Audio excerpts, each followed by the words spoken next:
nossas Bíblias, Romanos capítulo 9. Hoje nós vamos do 22 ao 33, bastante versículos, mas é mais um resumo daquilo que nós já temos visto.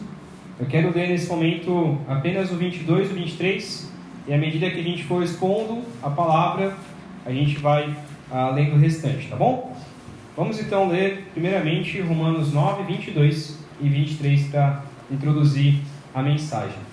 Diz assim a palavra do Senhor, Romanos 9, 22 e 23.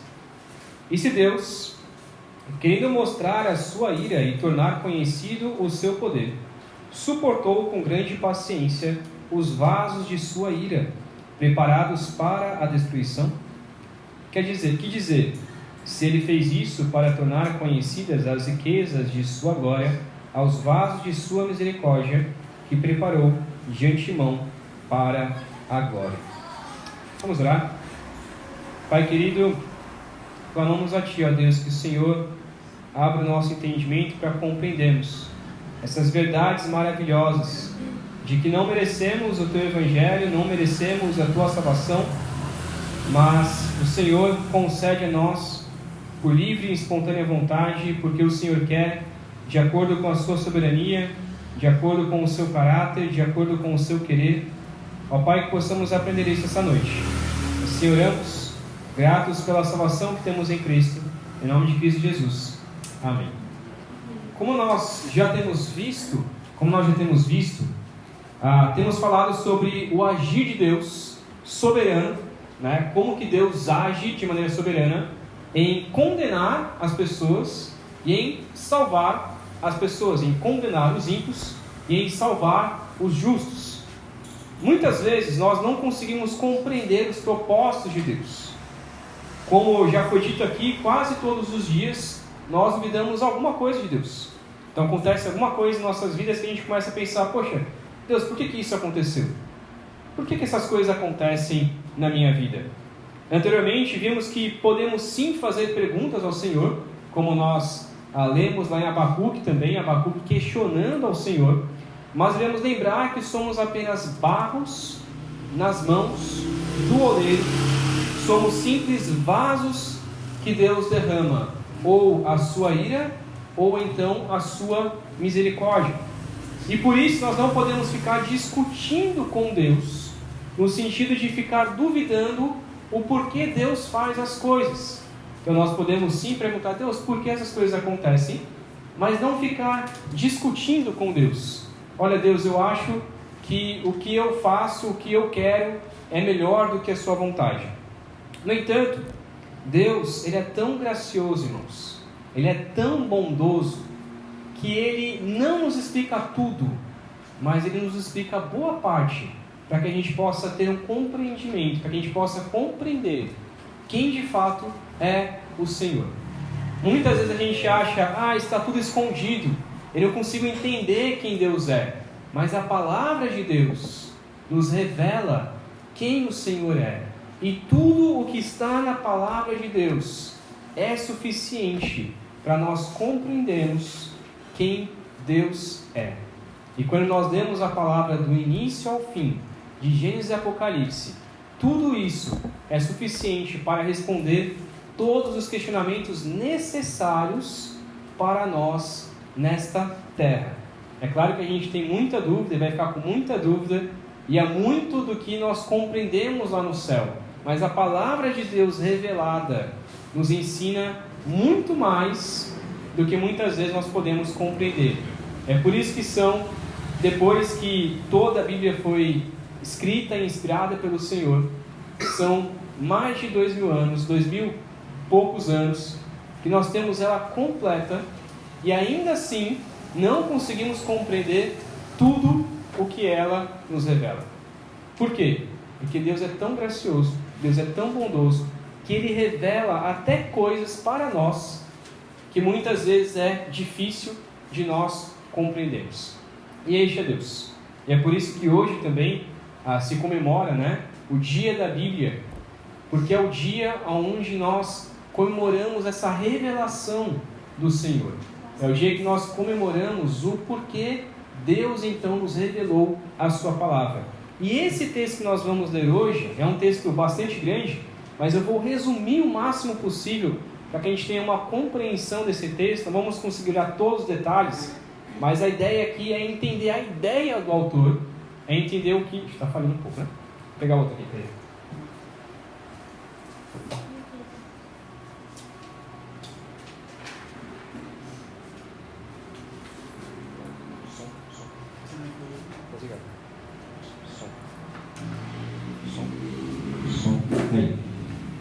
Se acabar, a gente troca ali. A nossa ideia aqui, então, é compreender a ideia do texto de Paulo, os argumentos de Paulo aqui, a nos revelar sobre a soberania de Deus.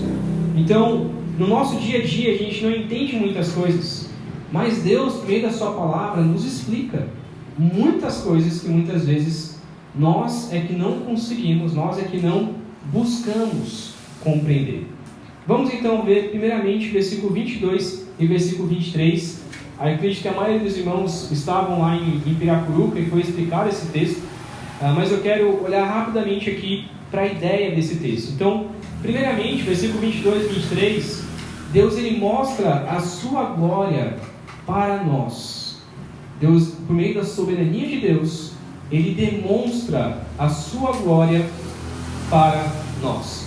Versículo 22 diz que, ele faz uma pergunta aqui, olha, e se Deus, querendo mostrar a sua ira e tornar conhecido o seu poder, suportou com grande paciência os vasos de sua ira, preparados para a destruição. Parece um texto meio confuso, né? Difícil de entender.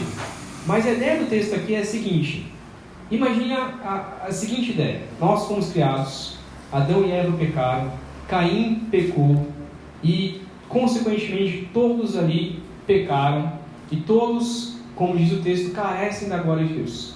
Deus poderia ter simplesmente pegado Adão e Eva, que pecaram primeiramente, e matado eles e criado uma nova criação isenta de pecado. Deus poderia ter feito isso? Poderia? Se Deus quisesse matar Caim, se Deus quisesse matar qualquer ser humano para que o pecado não continuasse, Deus poderia? Poderia. Mas Ele faz isso? Não.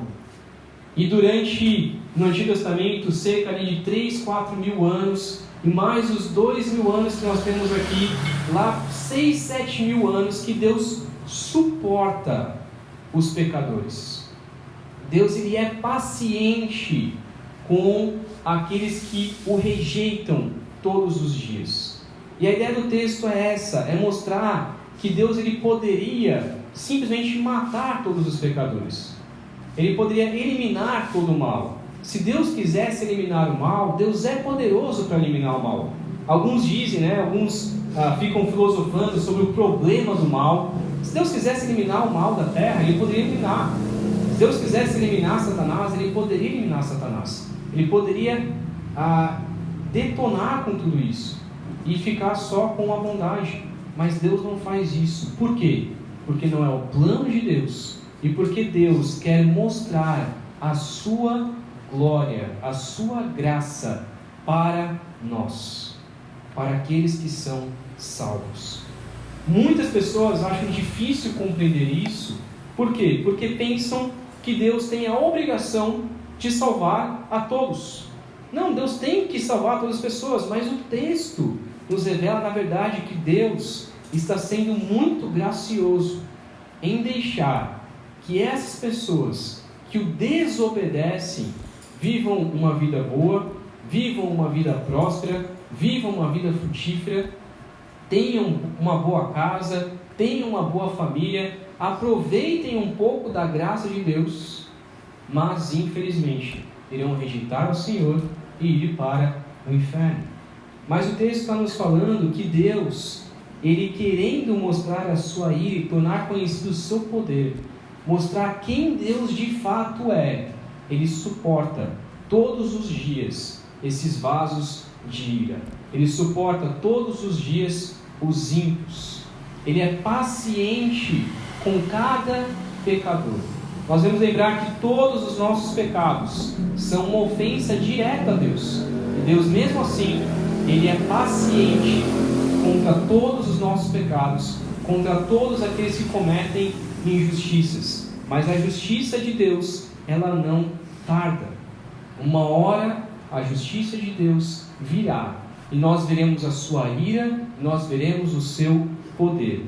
E o versículo 23, então diz que Ele faz conhecidas as riquezas da sua glória aos vasos de misericórdia.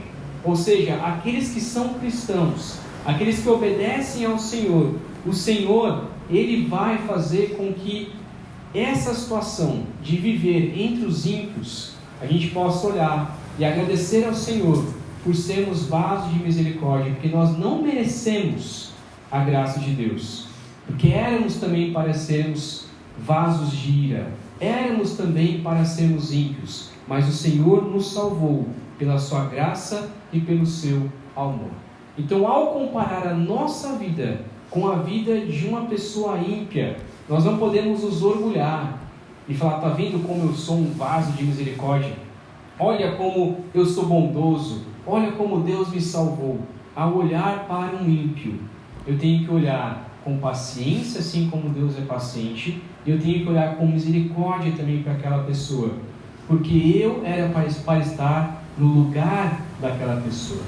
Eu também não mereço a salvação, assim como aquela pessoa não merece a salvação. E Deus é gracioso comigo e pode ser gracioso com ela em salvar a vida dela. Então Deus preparou tanto vaso de misericórdia e tanto vaso de ira para a sua glória. Os dois foram feitos para a sua glória. Por que Deus faz isso? Porque Ele quer e porque Ele vai ser glorificado no final de tudo dessa maneira. Eu sei que a gente poderia discutir mais sobre essa questão, mas nós vamos olhar agora em diante, do versículo 24 ao versículo 26. Deus também demonstra... Deixa eu beber água. Deus também demonstra a sua soberania. Deus também demonstra a sua soberania em salvar um povo que não era povo seu. E aqui é onde nós nos encaixamos. Mais tarde, no capítulo 10, ele vai explorar mais essa ideia, mas nós vamos olhar alguns detalhes aqui sobre esse versículo 24 e o 26. Diz assim, 24: ou seja, a nós, a quem também chamou, não apenas dentre os judeus, mas também dentre os gentios, como ele diz em Oséias: chamarei meu povo a quem não é meu povo, e chamarei minha amada a quem não é minha amada.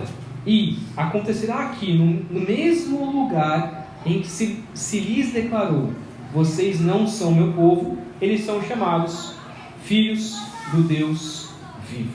Até aqui. Em sua graça e misericórdia, Deus chama pessoas para si, não somente dentre os judeus, não somente dentre o seu povo escolhido por meio de Abraão. Nós vamos lembrar que Deus escolheu um povo por meio de Abraão e disse: em ti serão benditas todas as nações. Mas não somente Israel seria salvo. Esse nunca foi o propósito de Deus. Deus nunca disse que iria salvar um povo só. É por isso que o Salmo 150, por exemplo, termina dizendo, todo o Salmo, a conclusão dele é: todos os povos devem louvar ao Senhor. Porque a ideia de Deus foi sempre que Israel pudesse ser uma bênção para todos os povos, e todos os povos seriam salvos por meio do testemunho de Israel. Mas o texto está dizendo lá em Oséias, ele cita ali Oséias, dizendo: olha, eu chamarei meu povo a quem não é meu povo, chamarei minha amada a quem não é minha amada. Por que ele cita Oséias? Nós devemos lembrar o que foi o livro, a carta, o livro de Oséias, o profeta Oséias. Oséias foi um profeta do Antigo Testamento. Talvez não seja um livro talvez tão conhecido, mas a única coisa que a gente lembra de Oséias, se você já leu alguma vez na vida, é porque Oséias ele teve que se casar com uma mulher adúltera. Deus chegou para ele e disse: vá e case com esta mulher chamada Gomer, que é uma adúltera, que é uma prostituta.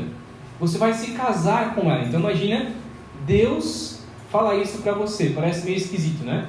É claro que Deus não vai fazer isso com nenhum de nós aqui. Não ache que Deus vai mandar você fazer isso. Não acho. Mas ele faz isso com Oséias para que Oséias demonstrasse o que Deus faz com Israel. Israel era um povo adúltero, Israel era um povo rebelde, e Deus ainda está fazendo uma aliança com Israel. E quando Oséias então se casa com esta mulher adúltera, com essa prostituta, ele tem 3 filhos. O primeiro filho, chamado Jezreel, o segundo Lo-Ruamá e o terceiro Lo-Ami. Jezreel, porque Deus logo castigaria a dinastia de Jeú e acabaria com o reinado de Israel. Então Deus coloca o nome desse primeiro filho de Jezreel, porque haveria uma batalha ali em Jezreel e Deus acabaria com o reinado de Israel. Essa é a promessa de Deus. Lo-Ruamá, porque Deus não demonstraria mais amor para com o seu povo de Israel. Deus está dizendo: olha, eu demonstrei amor por vocês durante todos esses anos, mas a partir de agora eu não vou demonstrar mais amor para todo o Israel, e eu não vou mais perdoar vocês. Isso é importante nós entendermos. Deus não vai perdoar a nação, mas vai perdoar os remanescentes. Daqui a pouco a gente vai falar sobre os remanescentes. E o terceiro filho é o Lo-Ami, porque Deus está dizendo a Israel que eles não são mais o seu povo, e o povo de Israel não é mais o seu Deus. Então Deus está falando para eles: vocês não são mais o meu povo. Eu os amei, mas vocês foram rebeldes contra mim, e por isso vocês não são mais o meu povo. Então quem agora é o povo de Deus? Primeiro, o povo de Deus são aqueles que não são do povo de Deus, que somos nós. No restante do livro de Oséias, Deus quer provar a eles que sempre demonstrou sua graça, o seu amor. Mas agora está dizendo: eu vou ter um novo povo. Na verdade, eu vou continuar o que vocês deveriam ter feito. Vocês deveriam ter sido um povo santo, e vocês deveriam pregar a minha graça a todos os povos. Mas como vocês não fizeram isso, então eu vou fazer no lugar de vocês. O primeiro povo são os remanescentes, que a gente vai ver daqui a pouco no versículo 27 e 29. Quem são esses remanescentes? E o segundo povo são outros povos, os gentios, os que não são de Israel, e Deus está dizendo que Ele vai demonstrar a sua graça para eles. É interessante que em muitos textos de Isaías, Jeremias, Ezequiel, diz que Deus tem povos fora do aprisco. Jesus disse isso, que Ele tem ovelhas fora do aprisco, pessoas que não são de Israel, mas que servem ao Senhor fora de Israel. E é por isso que lá em Oséias 2:23, que é o que ele cita aqui primeiro, ele diz: chamarei meu povo a quem não é meu povo, chamarei minha amada a quem não é.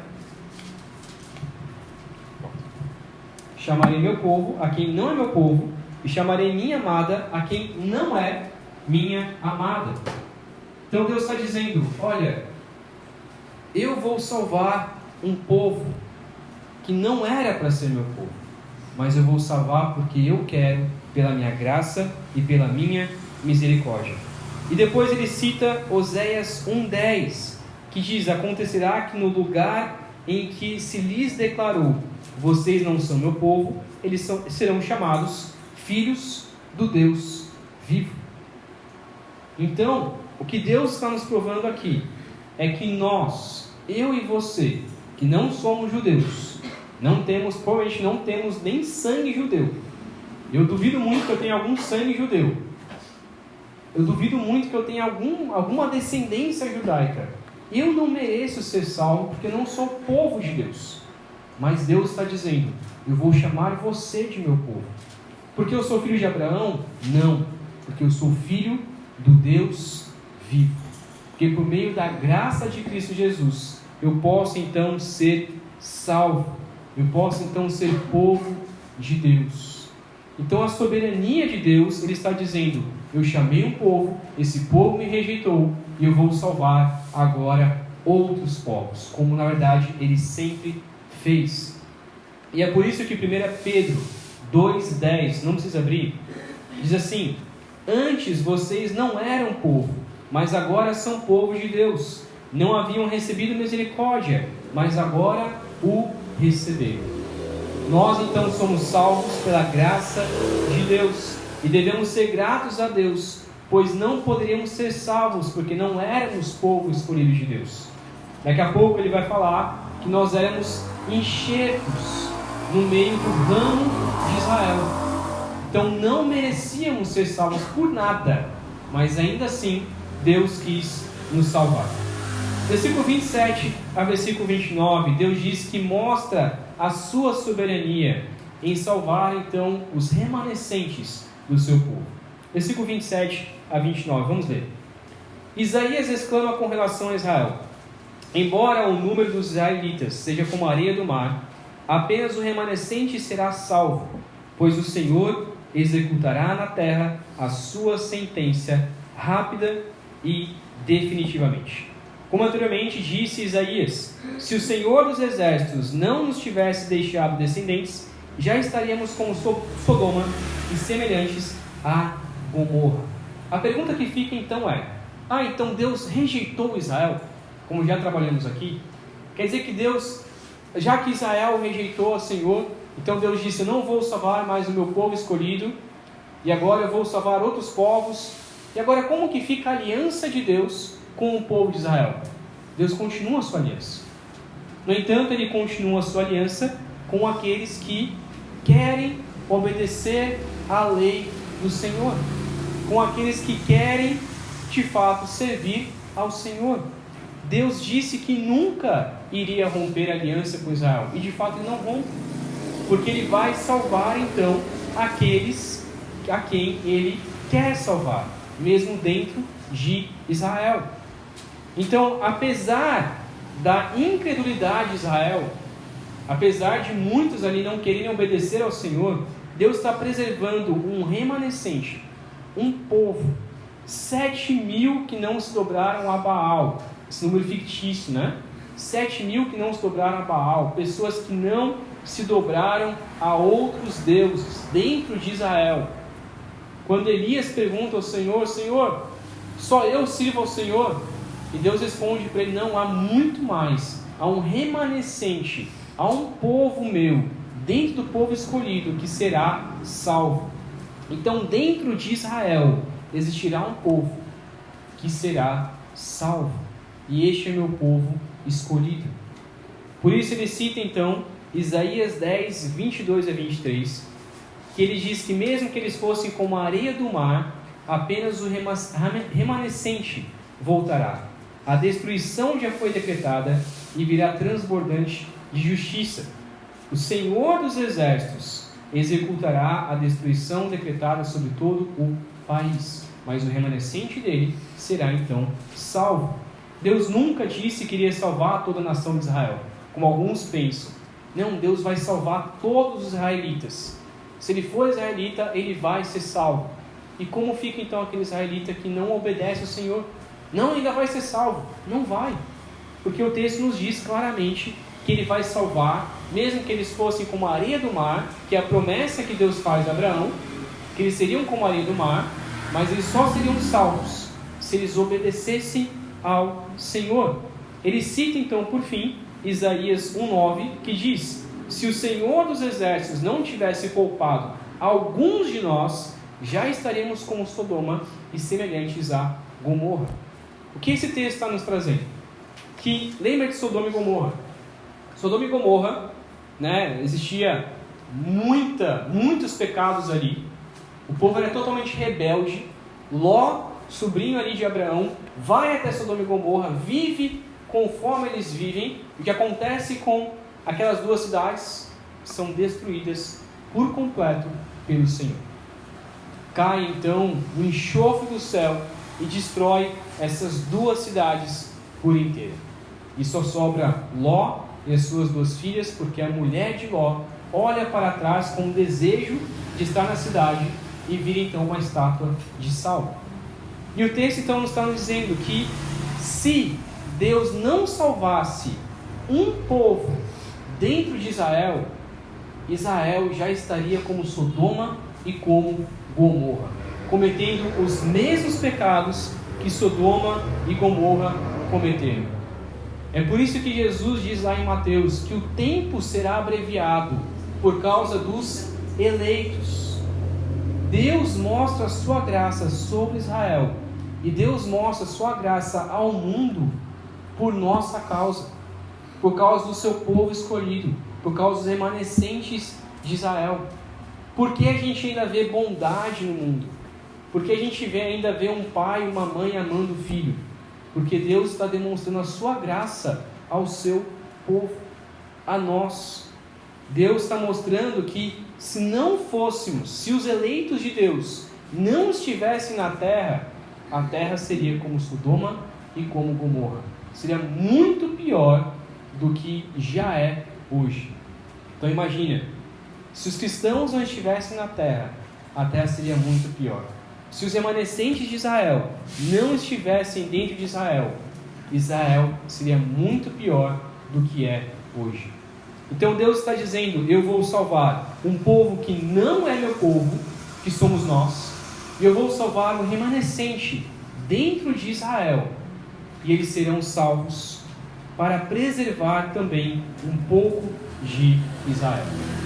E a pergunta então final, a ideia final aqui do texto, versículo 30 ao 33, mostra então que Israel, ele é culpado porque ele não buscou ser justos pela fé. 30 ao 33, Israel não buscou ser justo pela fé. Vamos ver então. Que diremos então? Os gentios que não buscavam justiça a obtiveram, uma justiça que vem da fé. Mas Israel, que buscava uma lei que trouxesse justiça, não a alcançou. Por que não? Porque não a buscava pela fé, mas como se fosse por obras. Eles tropeçaram na pedra de tropeço, como está escrito: eis que ponho em Sião uma pedra de tropeço e uma rocha que faz cair, e aquele que nela confia jamais será envergonhado.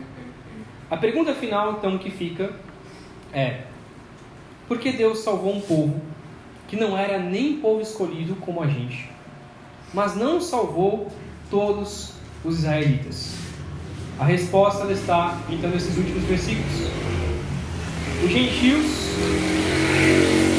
gentios que não buscavam a justiça de Deus receberam a justiça de Deus pela fé. E como nós vimos já várias vezes em Efésios 2, que a fé, até mesmo a fé, não vem de nós. Nós não somos salvos pelas obras, nós somos salvos pela fé. E nem a fé vem de nós, é dom de Deus. Ou seja, Deus nos concede a fé. Então por que Deus salva os gentios que nem buscavam a justiça? Porque Deus quis salvar eles. Porque quando a salvação chegou a nós, na nossa responsabilidade humana que nós temos, nós entregamos a vida ao Senhor. Tudo então, Deus agindo para que nós pudéssemos ser salvos. No entanto, esses gentios que somos nós, que buscamos ao Senhor, que buscamos então glorificar ao Senhor e por isso fomos salvos, os israelitas não fizeram isso. Os israelitas, como nós já vimos, eles tinham as leis, eles tinham os profetas, eles tinham Moisés, eles tinham tudo, tinham a palavra de Deus, tinham a revelação da palavra de Deus. Mas quando chegou Cristo, quando Cristo foi apresentado para eles, eles não aceitava. Eles deixaram de receber então a salvação, porque não entregaram as suas vidas a Cristo Jesus. Quando nos foi apresentado Cristo Jesus, nós simplesmente aceitamos, porque cremos que Cristo Jesus morreu para nos salvar dos nossos pecados. Mas quando Jesus, o Messias, o Cristo, que os judeus estavam esperando, foi apresentado para eles, o que eles fizeram? O que os judeus fizeram? Crucifica esse Jesus. Nós não queremos ser salvos por um homem qualquer. Nós não queremos ser salvos por um mero Jesus. Nós, na verdade, não precisamos de um Messias que perdoe os nossos pecados, pois nós não temos pecados. Eles acreditavam nisso, que por serem filhos de Abraão, eles já eram justos. Não precisavam vir alguém para salvar dos pecados, porque eles não se consideravam pecadores. Eles chamavam as prostitutas, chamavam os cobradores de impostos. Aqueles sim são pecadores. Chamavam outras pessoas de pecadores, mas eu não. Eu não sou pecador porque eu sou israelita. E quando Cristo foi apresentado a eles, o que eles fizeram? Eu não quero esse Jesus. Crucifica esse Jesus, porque eu quero ser salvo pelas minhas obras. Eu quero ser salvo por aquilo que eu faço. Por aquilo que eu faço. Você vê a diferença? Os judeus rejeitaram ao Senhor. Os judeus rejeitaram o Messias. Crucificaram a Jesus e até hoje rejeitam a Jesus. Então a pergunta é: como que eles podem ser salvos? Como que um povo pode ser salvo? Sendo que quando Jesus foi apresentado a eles, o Messias foi apresentado a eles, eles não o aceitaram. Para aqueles judeus que buscavam estabelecer então a sua própria justiça, eles queriam ser salvos por meio da obediência da lei. Mas desde o Antigo Testamento diz que é impossível nós sermos salvos pela obediência da lei. Nós somos salvos pela confiança no sacrifício do Cordeiro, que paga pelos nossos pecados. E quando Jesus foi apresentado, eles estavam dizendo: nós não somos pecadores. Nós não pecamos. Nós não precisamos de alguém para nos salvar. Então, como eles poderiam então ser salvos? E é por isso que ele cita aqui dois textos, que é de Isaías 8,14 e Isaías 28,16. Isaías 8,14, que diz que essa pedra de tropeço fará com que eles caiam. Jesus é a pedra de tropeço. Então, quando Jesus foi apresentado a eles, eles rejeitaram, eles tropeçaram nessa pedra. Eles não podem então alcançar ou chegar à salvação, porque não tem como chegar à salvação pelas obras, e Cristo está impedindo, como uma pedra, de que eles cheguem à salvação, porque eles precisam então confiar, que é o que diz Isaías 28,16, que devemos confiar nessa pedra, pois ela se tornou então um alicerce seguro para nós. Nós só podemos ser salvos se nós confiarmos que Cristo Jesus é quem nos dá a salvação. Do contrário, não poderemos então ser salvos. Resumindo então o texto: Israel vai ser salvo? Sim, os remanescentes de Israel serão salvos. Os gentios serão salvos? Todos os povos serão salvos? Sim, os remanescentes de todos os povos também serão salvos.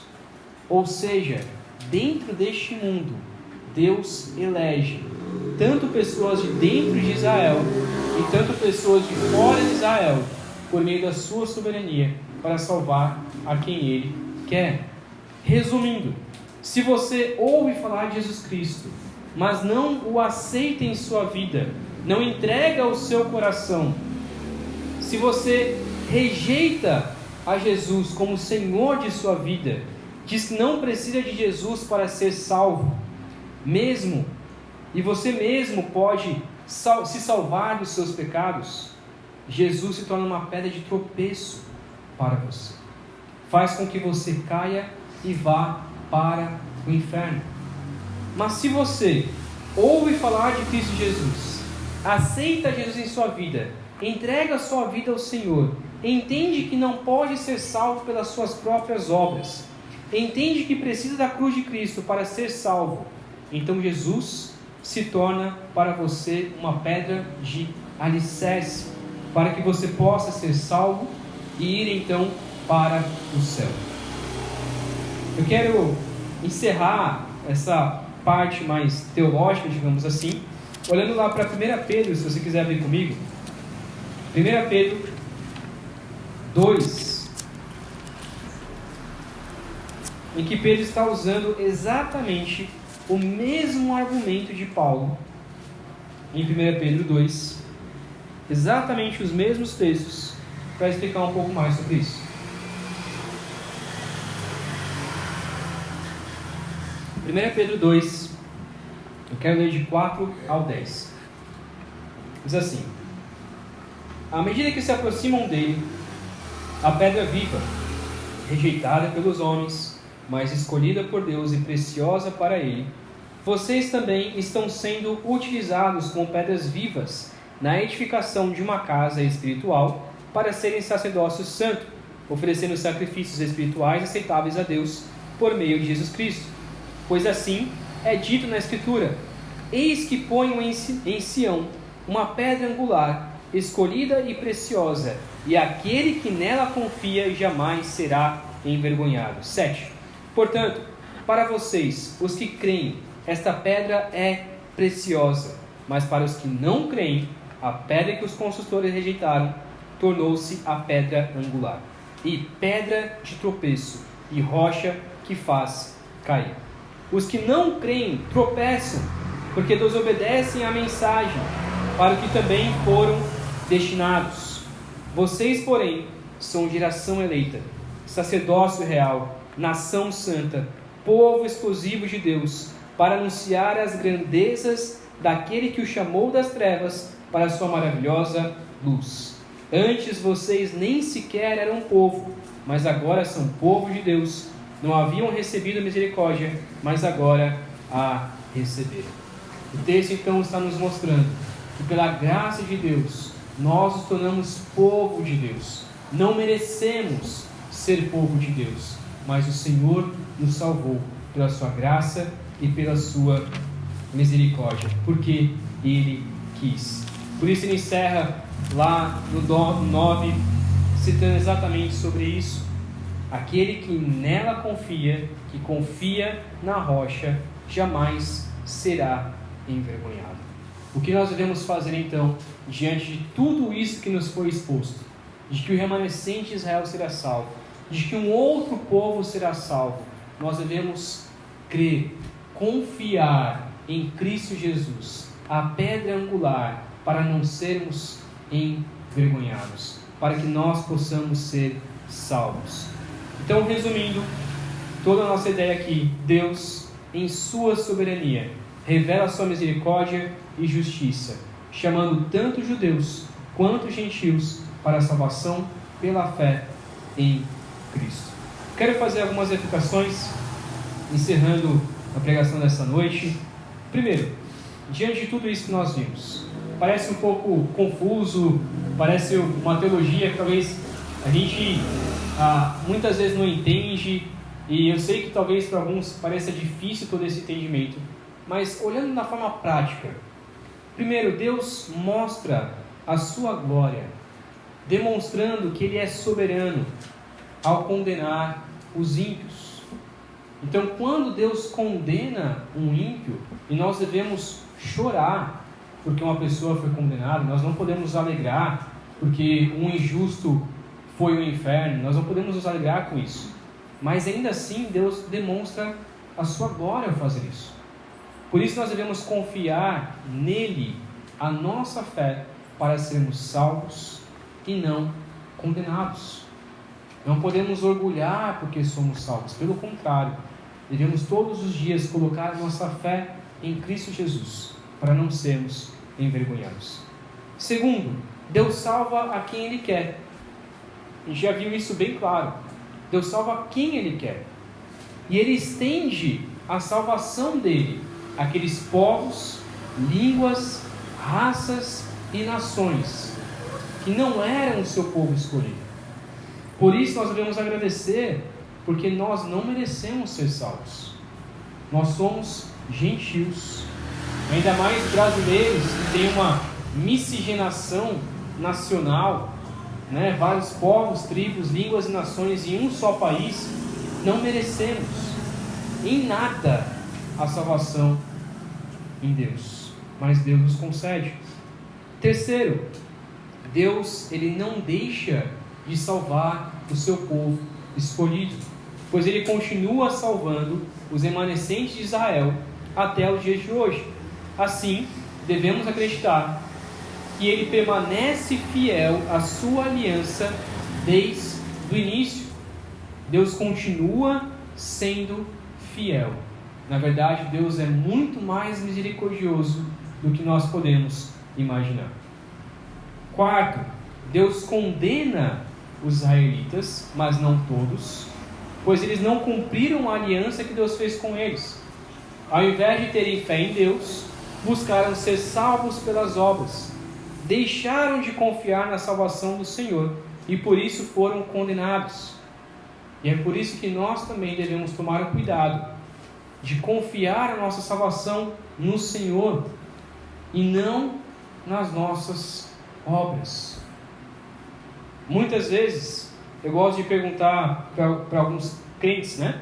Para alguns cristãos, e eu lembro quando a primeira vez que eu estava lá em Atibaia, das primeiras vezes que eu fui na igreja em Atibaia, um irmão, a gente estava ali trabalhando na igreja, e aí a primeira vez que estava assentando cimento, né? Nunca tinha assentado cimento na minha vida, e aí na igreja que eu fui aprender essas coisas, eu estava assentando cimento ali com ele, aí de repente ele parou para mim e perguntou assim: Samuel, me conta o seu testemunho. E eu comecei a contar meu testemunho. Como que você foi salvo? E eu comecei a contar como que eu fui salvo. E ele me respondeu assim, eu lembro até hoje: olha que interessante, tem muita gente que eu pergunto, me conta o seu testemunho, e a pessoa simplesmente responde: eu fui para a igreja, fui batizado e fui salvo. Irmãos, nosso testemunho não deve ser em acreditar que nós somos salvos por meio daquilo que nós fazemos, pelas nossas obras de justiça, porque é exatamente o que Israel estava fazendo. Mas nós somos salvos por meio do que Cristo fez em nós. Nós simplesmente aceitamos isso. E é por isso que hoje existem tantas teologias, como por exemplo os católicos, que acreditam que nós somos salvos pelas obras. Os pelagianos, que está entrando infelizmente muitas igrejas evangélicas, que acreditam que nós somos salvos pelas nossas obras, que a cruz é só um acréscimo, mas na verdade nós somos salvos pelas nossas obras. E muitos neopentecostais hoje creem que você só é salvo, e eu estou referindo a neopentecostais, tá? Não pentecostais. Os neopentecostais que acreditam que nós somos salvos por uma vestimenta, que nós somos salvos por um agir, que nós somos salvos por um falar, que nós somos salvos pela forma como eu sou exteriormente. Mas se eu não seguir aquelas regras, eu não posso ser salvo. E isso é exatamente o que os judeus acreditavam, o que Israel acreditava. Olha, você é salvo por limpar as suas mãos, você é salvo por limpar o seu prato, olha, você é salvo por guardar o sábado, como os adventistas acreditam hoje, olha, você é salvo por fazer isso, isso e isso. Quando a Bíblia nos revela que nós somos salvos por meio de Cristo Jesus, e somente em Cristo Jesus, apenas crendo e confiando a nossa vida em Cristo Jesus. E por isso a única forma de sermos salvos é por meio da fé em Cristo. Não há outro evangelho, não há outra maneira de sermos salvos. Podemos ser filhos de crente, estar na igreja, batizar, ser membro de uma igreja, mas se nós não tivermos a fé em Cristo Jesus, nós não seremos salvos. Por isso, confie somente em Cristo Jesus. Somente Ele pode nos salvar da condenação do inferno. O que Paulo quer mostrar na carta aos Romanos é o que ele diz lá no começo, que o Evangelho é a graça de Cristo Jesus. Ele está provando aqui que o Evangelho é somente Cristo Jesus, que não há salvação em nenhum outro, só há salvação em Jesus. Nós não podemos perder isso de nossas mentes. Amém? Vamos orar. Pai querido, sabemos que esse texto de Romanos que nós tanto meditamos, principalmente Romanos 9, um texto extremamente difícil de compreendermos, mas, ó Pai, obrigado porque podemos confiar no Senhor, confiar de que o Senhor é soberano no ato de salvar. Nós não compreendemos muitas vezes, mas queremos confiar em Ti. Nos ajude a confiar de que o Senhor é soberano, de que o Senhor é Deus Todo-Poderoso, de que o Senhor faz de acordo com o que quer, e possamos simplesmente confiar nisso, confiar as nossas mentes, os nossos corações, e lembrar e saber que o Senhor é o Deus Todo-Poderoso. Ó Pai, te pedimos que o Senhor nos ajude a depositar a nossa fé em Cristo Jesus, e somente em Cristo Jesus, a acreditar que somos salvos não pelos nossos atos de justiça, mas porque Cristo Jesus morreu na cruz e nos salvou para perdoar os nossos pecados, para nos chamar a um povo que não era seu e agora pode ser o seu povo eleito, sacerdócio real. Ó Pai, pedimos que o Senhor abra o nosso coração todos os dias para crermos em Ti, para termos confiança de nossa salvação.